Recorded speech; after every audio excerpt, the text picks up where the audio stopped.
Welcome to the CareerJitsu podcast, where we connect the art of Jiu-Jitsu with your career.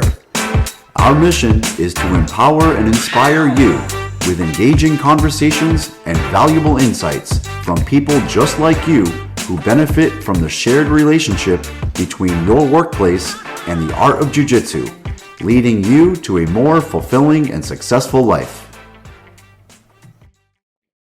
Welcome to the CareerJitsu podcast. Today is going to be an exciting day for everyone. We have our wonderful, amazing co-host, Frank Damelio as our guest today. This is going to be really great to have a chance for our listeners to learn a little bit about Frank. So Frank is a high school teacher of business and of Spanish.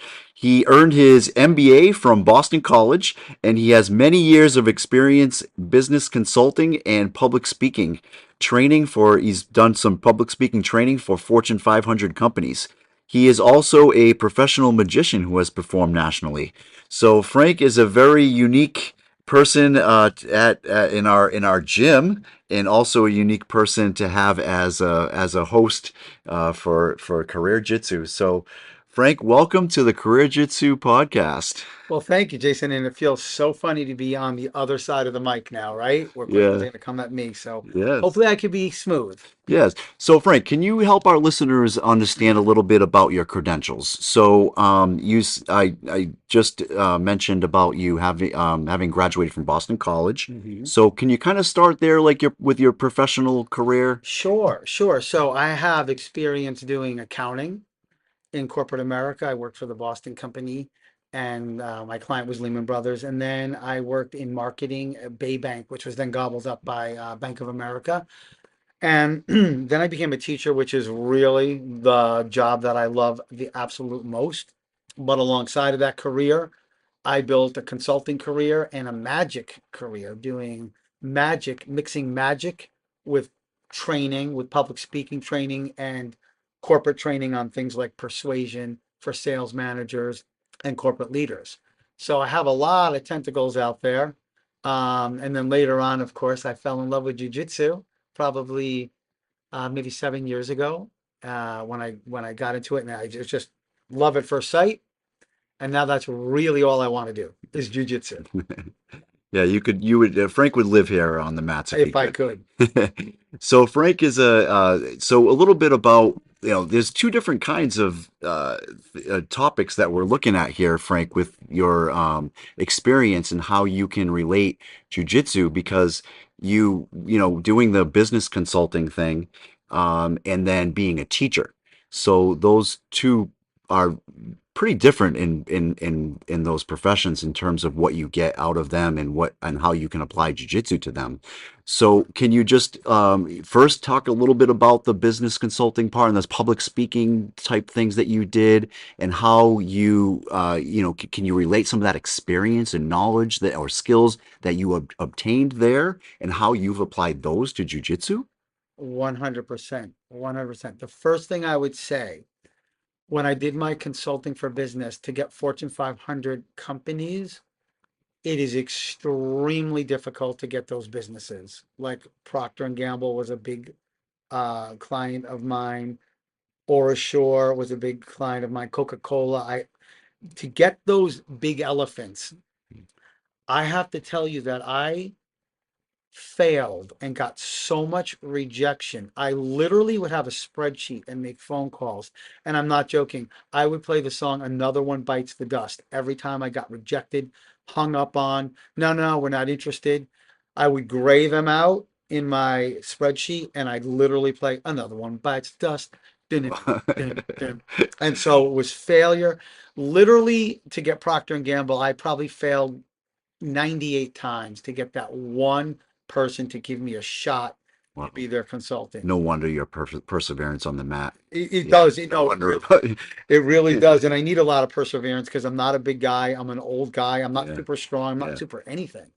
So same thing on the mats. I have to fail literally 98 times on a technique before I can get my first north-south choke.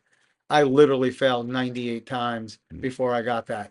And so I would say that from the corporate, But then when you get that, when you nail that, you learn the lesson that you learn in jujitsu just in a different way. You just never give up. You keep going. You know that you might not be the smartest person, the best person, the most talented person, but it's a numbers game. You have to keep showing up, keep going, Mm. and you're going to get that W. And when you get that W, it tastes delicious, just like a tap does on the mat, Yeah. right?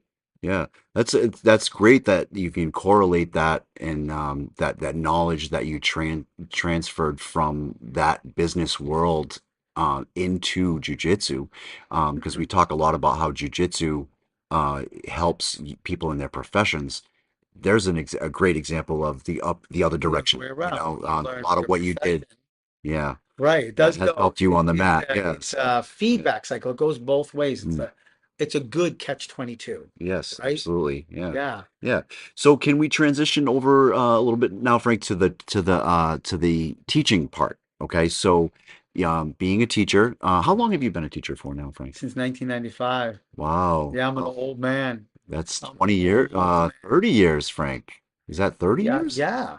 Wow. Good God, 30 years I've been teaching, and obviously my school has been great with me. They let me take sabbaticals to go back into full-time business whenever I want, and I've Wow. done that a number of times, Okay. which keeps me fresh, right? Yeah. Change your game, change your strategy, come back fresh. Yes. But as far as what I can tell you right now, I would not be half the teacher that I am if I did not do jujitsu.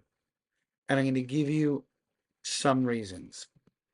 Um, I have so many reasons, and we don't have that much time. So I want to carefully select them.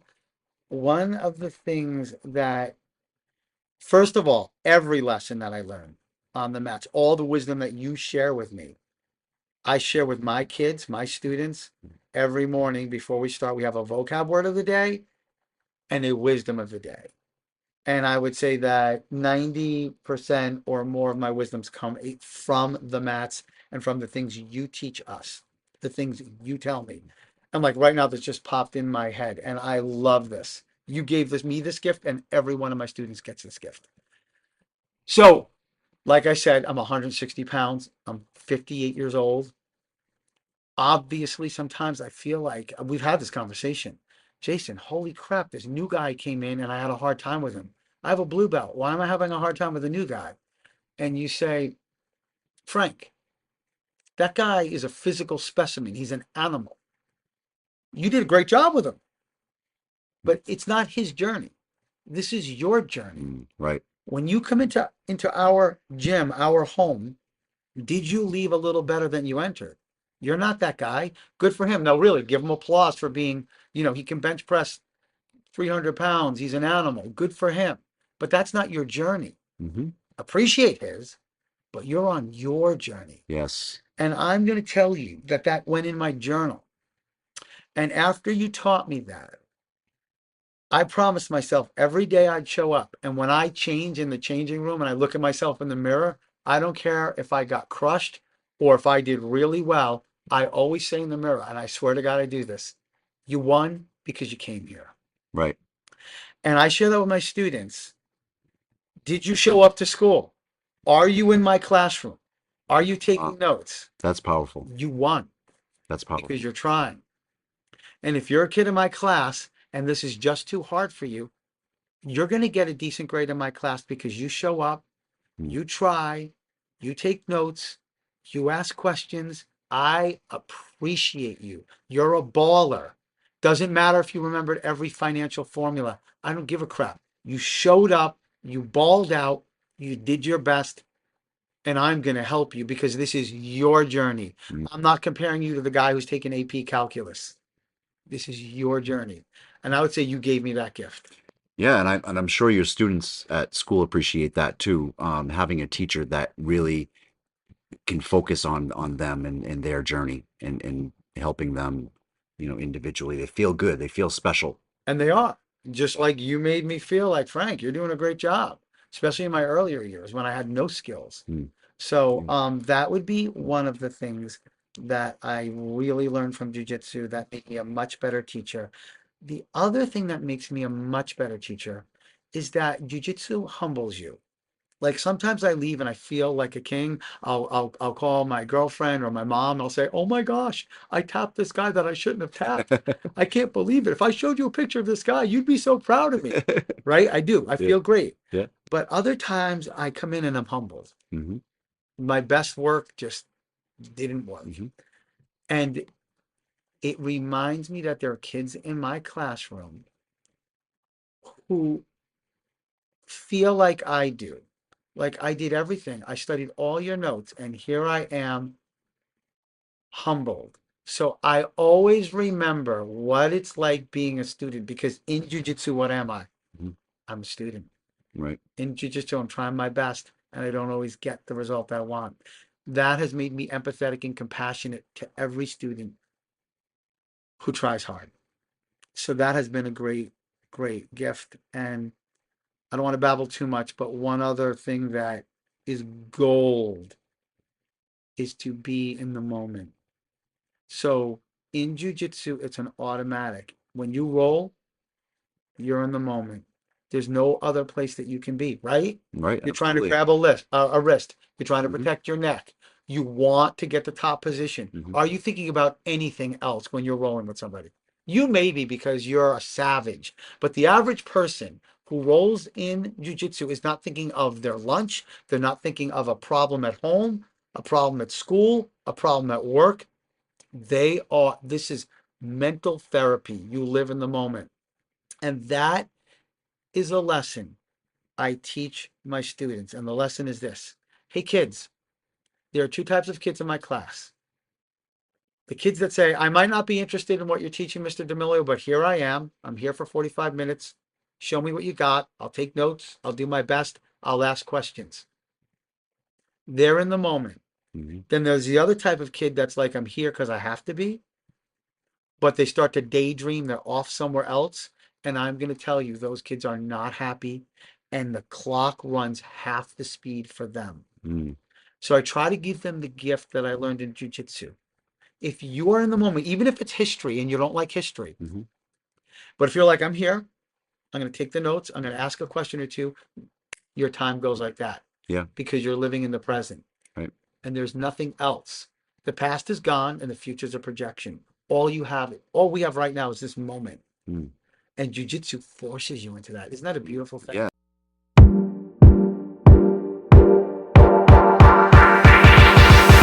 It's tap in time, where we tap into your thoughts and your feelings. Is any of our listeners out there into public speaking, or even anybody who is a teacher that can relate to some of the things that Frank is talking about in terms of how jujitsu principles can relate to your profession as a teacher and what you give to your students? If you do, please tap in with your comments. Thank you. Absolutely, Frank. I know we've talked about this before and how this relates to your profession too.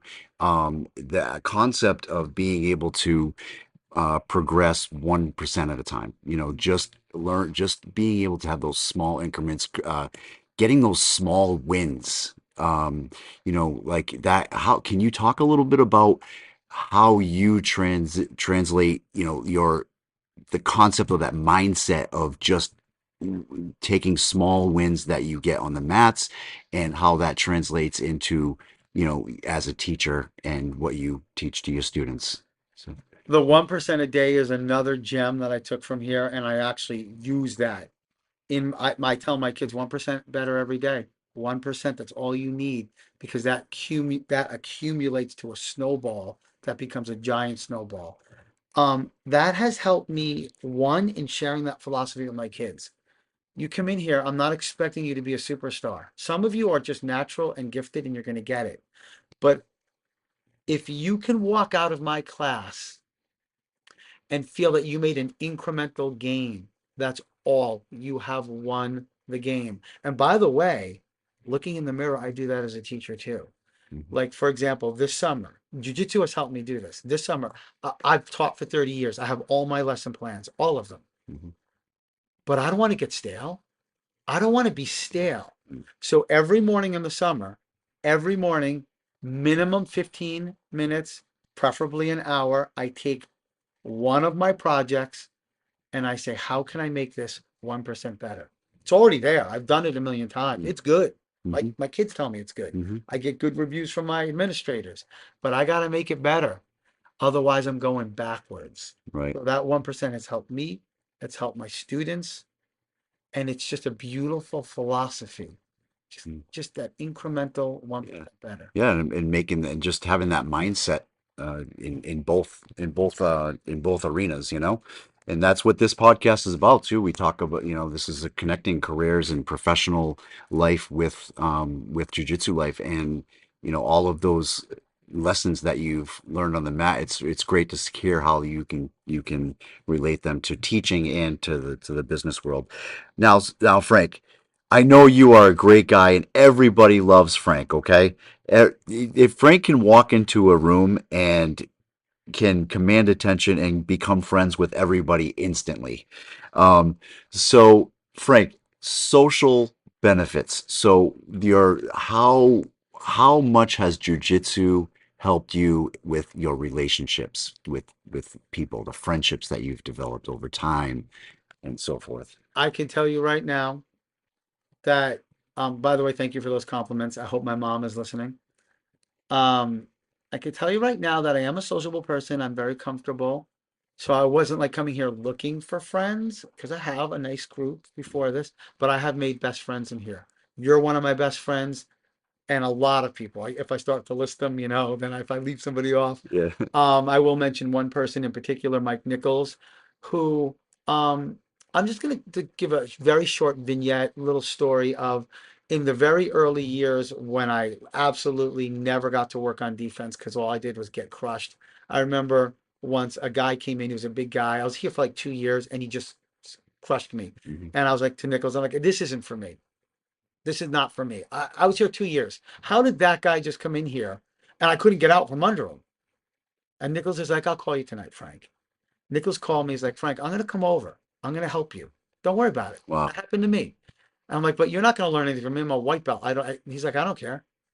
He literally came to my house and this is how we became like best friends. And he's like, just do this. Next time, just do this. Just next time, just after that, anytime a brand new white belt came in, I knew how to at least not get stuck under them, right? Right. And that was because Mike Nichols. And now he's one of my best friends. If I have a problem in a relationship, if I need advice, I call him and vice versa. And that's not unique. I have a lot of friends in here like that have become my family. Mm.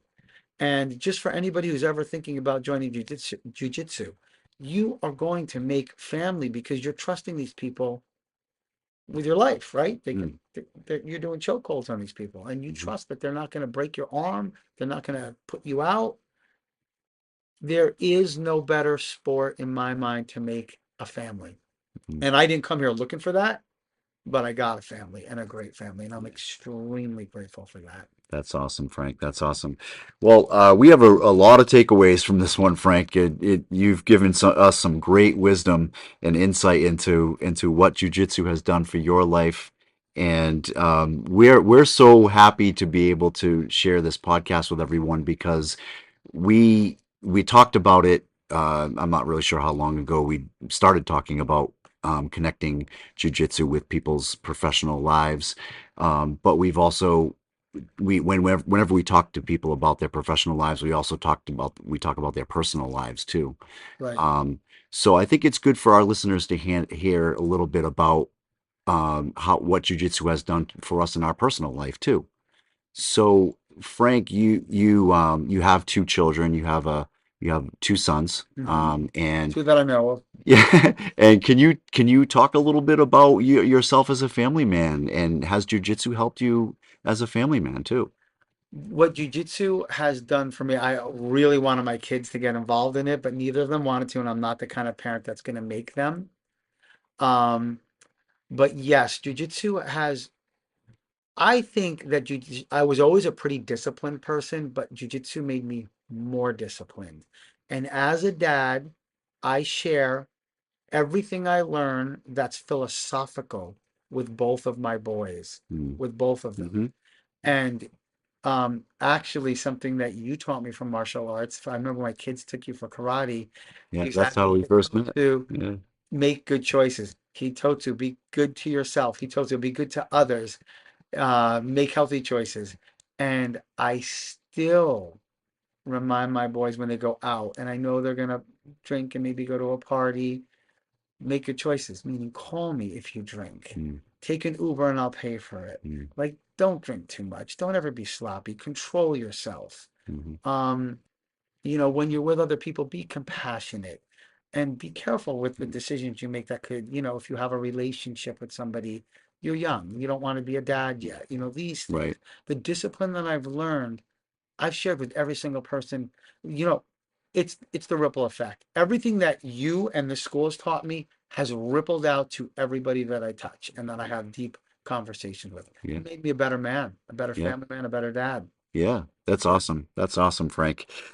So some of our takeaways here, like just kind of backing up to things that we talked about, because there was a lot in this. So the business side of things, we talked a little bit about how you have been able to use some of the knowledge and skills that you learned through the business consulting and the public speaking things that you did. And being a magician, we all know that you can get what you want, but through the art of persuasion, Frank. I think most of us in the gym know that. If you work a little Frank, more on the mats, Frank has his way. He has his way with words, and he gets right inside your head right away, right at the start of a roll. I trash talk a lot, but I can't back it up. That's the thing. So yeah, so using, basically we took the takeaway I get from that is that you've been able to use your knowledge in that realm, being a magician and being a public speaker and being in the business world, and you've translated that to techniques that you can utilize even on the mats, right? Absolutely, like magicians, So misdirection, right? yeah, Open a door here and then go through that other door has helped me a lot. yeah, there's a That lot of correlation of there's being a so much magician. correlation. Yeah, so I mean, we'll do an episode one day on magic, the art of magic and the art of deception in and jujitsu. jujitsu because they are so closely aligned. Wow, Yeah. that would be an amazing Just episode. so you know, that's how I earned my title as submission magician. Yes, Frank is known as the submission magician. Don't So forget come that. on in and get some. I only say that because I'm joking, but I do want to say one last thing. I want to encourage anybody out there thinking about doing a jiu-jitsu class, please go to a couple of schools, check out their culture. Almost all of them are going to be great cultures. Mhm. Pick one, go there. People are going to be kind to you, compassionate. It is a gentle art if you want it to be, and people will respect that. Come in, give it a try, and come into Team Link Webster. You can work with me because you feel comfortable with your host. You can work with Jason. You feel comfortable with your host. Work with us. Come in. Yeah, and not just like you said, Frank, find a school, right? Like it doesn't necessarily have to be here. This podcast is reaching people worldwide. Yeah, Iceland So if you're listening in Iceland, or um, France. yeah, you can learn from this as well and start training. Get yourself into a gym because as Frank explained, jujitsu can change your life. And it will. We promise you that. Okay. All right. Thank you Thank, so much thank for having me on the show. I appreciate it. all That was right. fun. Thanks for coming in, All right. Frank. Take care, everybody. Well, there you have it. As we wrap up today's episode, let's take a moment to reflect on the powerful connections we've explored between the art of jiu-jitsu and your career. In your workplace and in jiu-jitsu, you learn to adapt and navigate challenges. So remember that persistence and the courage to embrace the lessons that you learn are the keys to your growth both on the mat and in your career.